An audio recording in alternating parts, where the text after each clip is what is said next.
네, 안녕하십니까? 오늘 말씀은 마태복음 27장 51절에서 65절까지 말씀을 읽겠습니다. 요절은 51절 성소 휘장이 위로부터 아래까지 찢어져 둘로 되고 땅이 진동하며 바위가 터지고. 예수님은 죽으시자마자 어떤 일이 발생하셨습니까? 50일 성소 휘장이 위로부터 아래까지 찢어지고 둘이 되고 땅이 진동하며 바위가 터졌다고 말씀을 하고 있습니다. 원래 성소와 지성소 사이에 휘장이 가로막혀 있지 않습니까? 그런데 이 성소와 지성소의 휘장이 찢어진 것입니다. 이게 무슨 의미가 있습니까? 이전에는 성소와 지성소가 가로막혀 있어서 대제사장만 지성소에는 들어가는데, 이제 하나님께서 예수 그리스도의 죽으심으로 죄 문제가 해결되었기 때문에 하나님 앞에 누구나 직접 담대하게 나가게 되었다는 것입니다. 히브리서 10장 19절 20절 그러므로 형제들아 우리가 예수의 피를 힘입어 성소에 들어갈 담력을 얻었나니 그 길은 우리를 위하여 휘장 가운데로 열어놓으신 새로운 살 길이요 휘장은 곧 그의 육체니라. 휘장이 찢어진 것은 예수님의 육체가 찢어진 것입니다. 그러므로 말미암아 우리가 예수의 피공로를 의지해서 아버지라 부르며 그분께 성소, 지성소 구분 없이 하나님께 담대히 직접 나가게 되었다는 것을 상징적으로 이제 휘장이 찢어진 것으로 말씀을 하고 있습니다. 예수님의 십자가가 하나님께 나갈 수 있는 길을 열어주셨습니다. 예수님께서 휘장을 찢어버림으로 직접 나갈 길을 만들어 주신 것입니다. 이제 우리가 왕같은 제사장으로 주님의 피공로를 의지해서 누구든지 하나님께 직접 나갈 수가 있습니다. 하나님과 나 사이에 사람이 또 누군가가 끼면은 안 되는 것입니다. 그러할 때 신앙이 변질될 수가 있습니다. 내가 다른 사람의 예를 들어 안수 기도를 받고 이게 반복이 되다면 하나님 앞에 서지 않으면은 타락이 됩니다. 예수님께서 십자가 지고 휘장을 찢어 주심으로 이제는 내가 왕 같은 제사장으로 담대히 하나님 앞에 직접 나가서 기도하고 믿음으로 의지할 때 주님께서 우리의 기도를 응답해 주신 것을 믿습니다. 그러면서 또 어떤 일이 벌어졌습니까? 50일 비 땅이 진동하며 바위가 터지고. 이제 구약에서 지진은 하나님의 강력한 심판적 행동으로 종말적 현상으로 예견되어 있지 않습니까? 따라서 예수님의 죽음과 더불어 지진이 일어난 것은 그분의 죽음이 종말적으로 결정적인 사건이 되게 하심을 시사하고 있습니다. 그러면서 52 무덤이 열리며 자던 성도의 몸이 많이 일어나되 우리가 지난번 읽었던 학개서를 이렇게 보게 되면 하나님께서 학개 선지자 때 스룹바벨 성전을 그때 이제 짓는 과정에서 이제 그 학개 선지자를 사용하셨지 않습니까? 그래서 그 성전이 1차 솔로몬 성전에 비해서 너무 초라해서 과연 이곳에 하나님이 이 보잘것없는 성전에 임재하실까 하면서 걱정 근심을 많이 했습니다. 그런데 하나님께서 이때 뭐라고 말씀하셨습니까? 학개서 2장 7절에서 만군의 여호와가 모든 나라를 진동할 것이며 모든 나라의 보배가 이르리니 내가 이 성전에 영광이 충만하게 하리라. 만군의 여호와의 말이니라. 즉 걱정하지 말아라. 내가 이제 만국의 보배를 보낼 것인데, 그리고 그 이 만국의 보배가 너희에게 임하게 되면 땅이 진동하는 일이 벌어지게 될 것이다. 즉 지진이 진동할 것이라는 것입니다. 이 만국의 보배 대신 예수님께서 이 땅에 오셔서 죄 문제를 해결하기 위해서 십자가를 지시고 돌아가셨습니다. 이랬을 때 휘장이 찢어지고 하나님의 임재가 허락이 되어서 너희들이 담대하게 나가게 되는 일이 이루어지는 그 순간에 땅들이 진동한다고 구약에서 말씀을 하셨습니다. 그래서 주님의 십자가에 죽으시니까 막 지진이 일어나고 땅이 터지기 시작하는 것입니다. 땅이 터지니까 또 죽은 몸의 성도들이 일어나는 것입니다. 물론 이 죽은 성도들은 주님의 부활한 다음에 죽은 성도들의 몸이 일어납니다. 그런데 땅이 갈라진 것은 예수님이 내 영혼을 아버지께 의탁하나이다 큰 소리로 부르짖고 나서 땅이 갈라졌는데, 나중에 이제 3일 후에 부활하신 후에 다른 사람들도 부활하여 일어나게 되는 것입니다. 이 엄청난 일들의 예표로 이들이 미리 벌어지게 되는 것입니다. 이런 일들이 벌어지게 되는 것입니다. 53. 예수의 부활 후에 그들이 무덤에서 나와서 거룩한 성에 들어가 많은 사람에게 보이니라. 이들은 예수님이 죽으시고 부활하신 다음에 갈라진 땅 사이에서 나와서 거룩한 성에 들어가서 많은 사람들에게 보여주었다는 것입니다. 예수님은 부활의 첫 열매가 되셨습니다. 예수님이 부활하심으로 이후에 일어났던 사람들은 장차 있을 부활의 예표로서 부활이 일어난 이건 다 하나님의 예언된 사실입니다. 예수님이 구약에 예언된 것을 다 이루셨던 것처럼 이 부활 사건도 구약 시대부터 예언된 말씀입니다. 이사야서 26장 9절 19절 주의 죽은 자들이 살아나고 우리의 시체들은 일어나리라. 우리가 죽었습니까? 그날에 우리의 시체들은 살아나게 됩니다. 우리는 부활의 첫 열매 되신 예수님으로 인해서, 여기에 첫 열매가 두 번째, 세 번째 똑같은 무화과 열매가 첫 열매면 맺듯이 부활도 이런 예수님이 첫 열매가 되셨기 때문에 우리들도 다 성도들은 일어나게 된다는 것입니다. 그래서 19비 티끌에 누운 자들아 너희는 깨어 노래하라. 주의 이슬은 빛난 이슬이니 땅에 죽은 자들은 내 노으리로다. 만군의 여호와께서 우리를 부활시켜서 창조 질서를 회복시키시고 이제 창세기 1장 28절과 같이 메시아와 함께 왕노릇할 계획을 가지고 계시는 것입니다. 또한 다니엘서 12장 2절 땅의 티끌 가운데 자는 자 중에서 많은 사람이 깨어나 영생을 받을 자도 있겠고 수치를 당하여 영원히 부끄러움을 당할 자도 있을 것이며, 이렇게 부활이라는 것은 만들어내는 이야기가 아니라 이미 구약의 여러 선지자들을 통해서 예언하게 하셔서 또 예수님께서 살아계실 때도 또 분명히 말씀하시지 않았습니까? 요한복음 5장 29절 선한 일을 행하는 자는 생명의 부활로, 악한 일을 행하는 자는 심판의 부활로 나오리라. 이제 예수님께서 이제 이 부활을 직접 이루시고자 십자가에 피 흘려 돌아가셨습니다. 이 예수님이 부활의 첫 열매가 되셔서 그 당시 예표로 하나님의 성도가 예수님의 부활하시는 그 순간에 일어나 성으로 들어가는 모습을 보여주는 것입니다. 그리고 예수님의 부활을 증거했습니다. 그리고 예수님께서 재림하실 때 우리에게 또다시 이 일을 이루시게 하십니다. 우리는 부활의 첫 열매, 예수님께서 재림하실 때 다 깨어나고 일어나게 되는 것입니다. 이때 부활한 우리는 만군의 여호와를 찬양하고 노래하게 되는 것입니다. 이런 이들을 누가 봤습니까?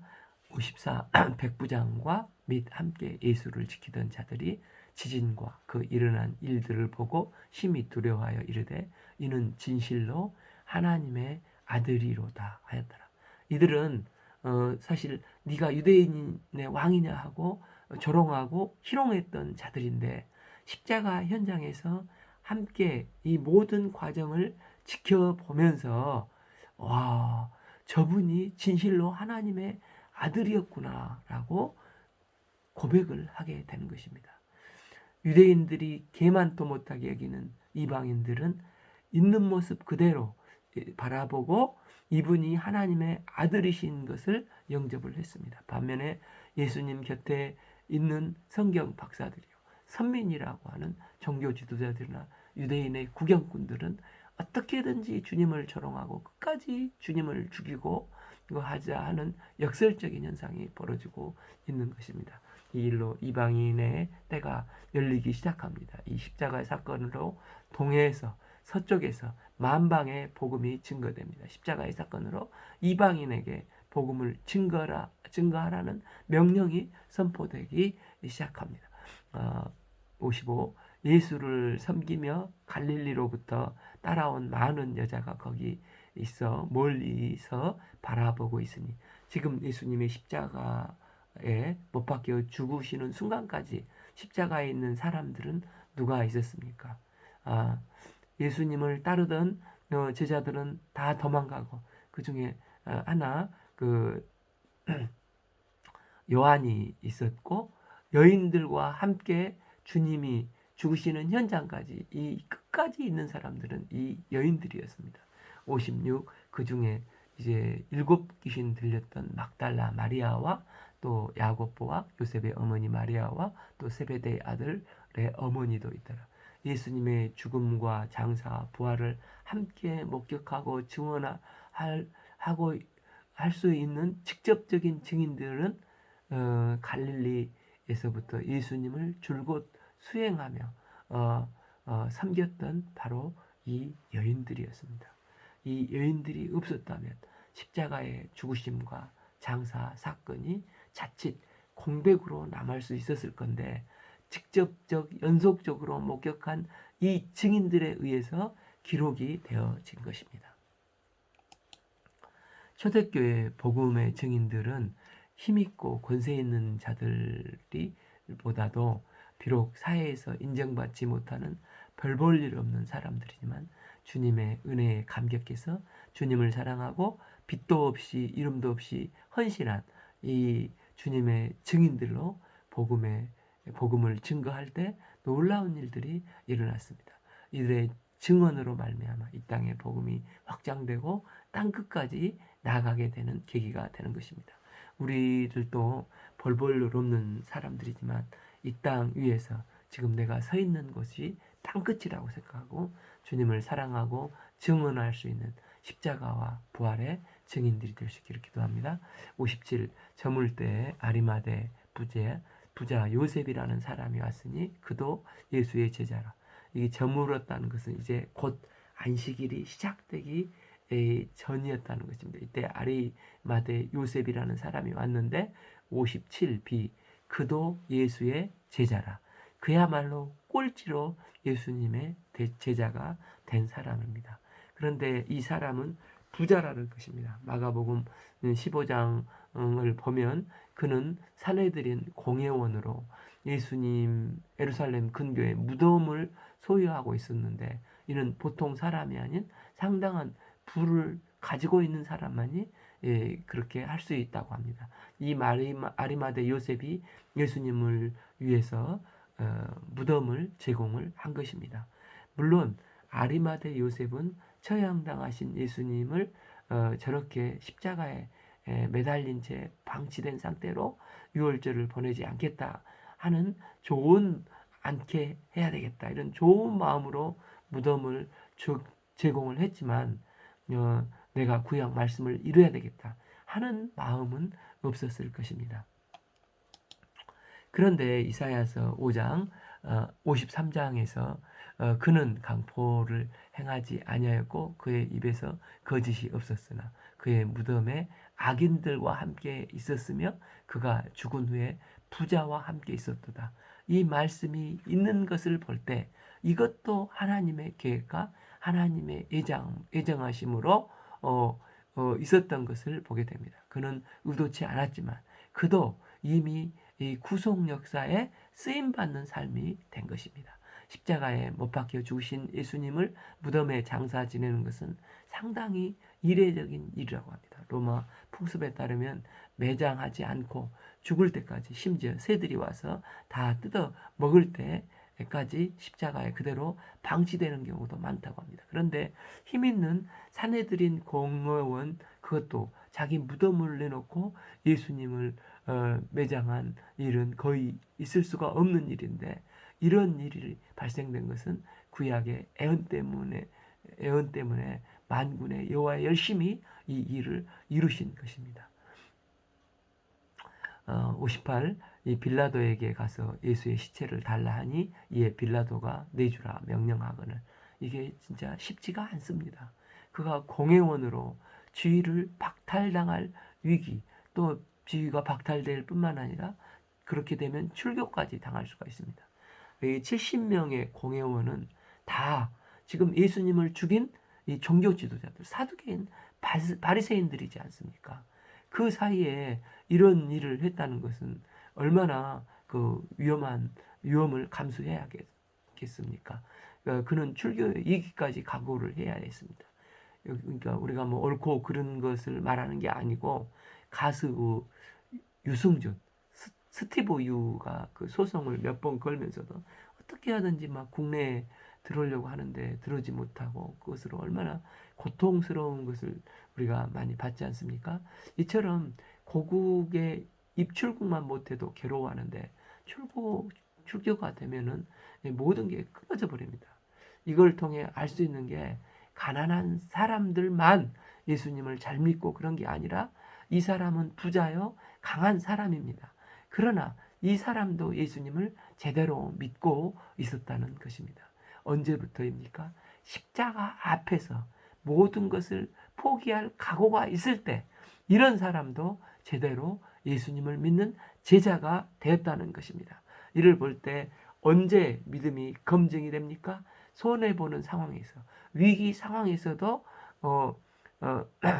십자가를 붙드는 자가 될 때 진짜 믿음의 검증을 받을 수가 있는 것입니다. 십자가 앞에서 자기 부인, 자기 십자가를 지는 사람이 진짜 주님의 제자입니다. 우리가 주님의 십자가를 붙들고 끝까지 나아가는 믿음의 종들이 될 수 있기를 기도합니다. 59. 요셉이 시체를 가져다가 깨끗한 세마포를 싸서 60바위 속에 판자새 무덤에 넣어두고 큰 돌을 굴려 무덤 문에 놓고 가니, 61. 거기서 막달라 마리아와 다른 마리아가 무덤을 향하여 앉았더라.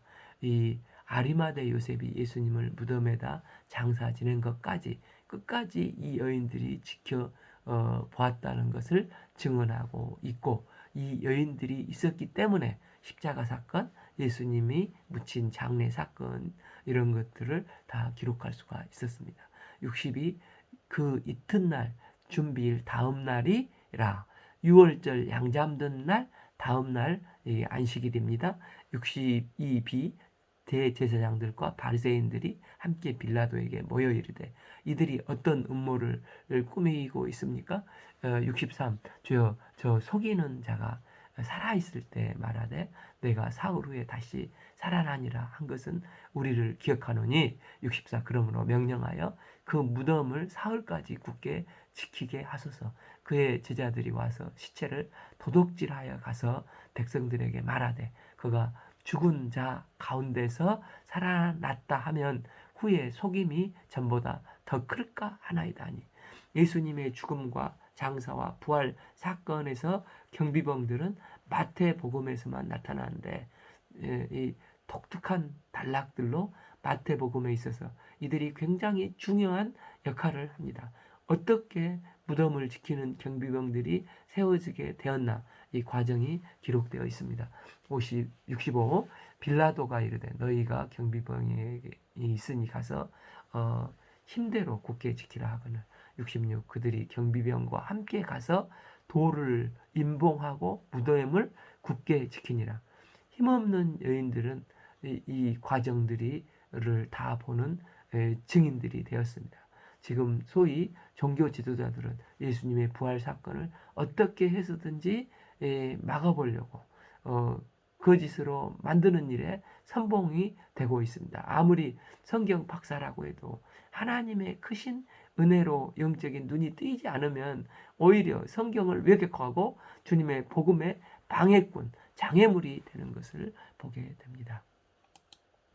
그들은 예수님이 십자가 지고 죽으시고 3일 만에 부활하신다고 했던 구약 말씀을 거절하면서 만약 진짜 그렇게 되면 어떻게 되나 이건 두려워하면서 그 제자들이 몰려와서 시체를 도적질해가지고 이런 회개한 생각들을 하면서 예수님이 살아났다고 하면서 자기들이 믿을 게 아닌가. 그러면 우리도 입지가 다시 흔들리고 신뢰가 떨어지면 안 되지. 이런 일이 발생되지 않도록 경비들을 굳건히 세워서 하는데 마태는 이것을 기록하면서 부활을 증거하고 있습니다.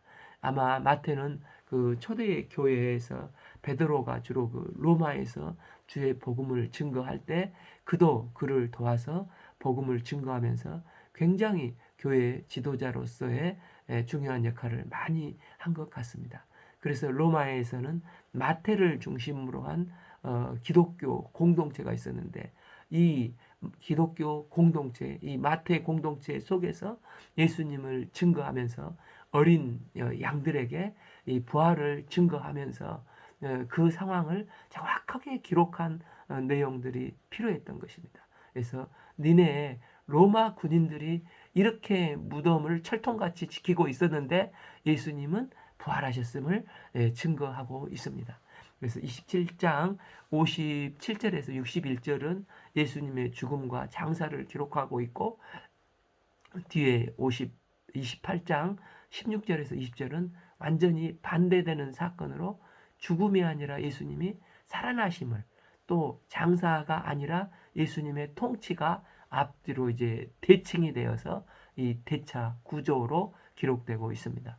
또 그 안쪽에 조금 들어와서 27장 62절에서 65절은 어떻게 무덤에서 파수꾼이 배치되게 되었나 파수꾼이 배치된 과정이 기록되고 있습니다. 그리고 그 뒤에 28장 11절에서 15절은 파수꾼들이 돌아와서 이제 제사장과 지휘관에게 예수님의 이제 그 빈 무덤에 대해서 보고한 얘기가 나옵니다. 이 파수꾼 이야기가 앞뒤로 대칭되어서 나옵니다. 그리고 이 두 개가 앞뒤로 대칭되어 있는 가운데 28장 1절에서 10절 예수님의 빈 무덤과 예수님의 부활이 중심에 기록되어 있습니다. 다른 복음서도 마찬가지지만 마태복음에서 주님의 부활에 대해서 언급을 할 때 주님의 부활하신 장면을 생생하게 묘사하지 않고 있습니다. 예수님이 뭐 무덤에 들어가서 누웠다가 또 심장이 뛰고 세마포가 풀리고 온몸이 심장이 벌떡벌떡해서 살아나셨다. 이런 것은 기록하지 않고 예수님이 부활하셨다는 것과 부활한 다음의 내용을 기록하고 있습니다. 특별히 마태복음은 부활로 나타난 두 가지 결과에 초점을 두고 기록하고 있습니다. 예수님은 분명히 무덤에 누우셨고 돌문으로 임봉이 되었고 이걸 로마 군인들이 철통같이 지켰는데 돌이 굴러갔고 무덤이 비어 있었다. 이 빈 무덤이 부활의 증거다는 것을 말하고 있습니다. 또 두 번째는 이 새벽 미명에 찾아간 여인들이 부활한 주님을 만나셨다. 그리고 부활하신 주님께서 다시 갈릴리와 곳곳에서 주님의 제자들을 만난 부활의 결과를 기록하고 있습니다. 오늘 말씀은 마태복음 27장 51절에서 65절까지 읽겠습니다. 감사합니다.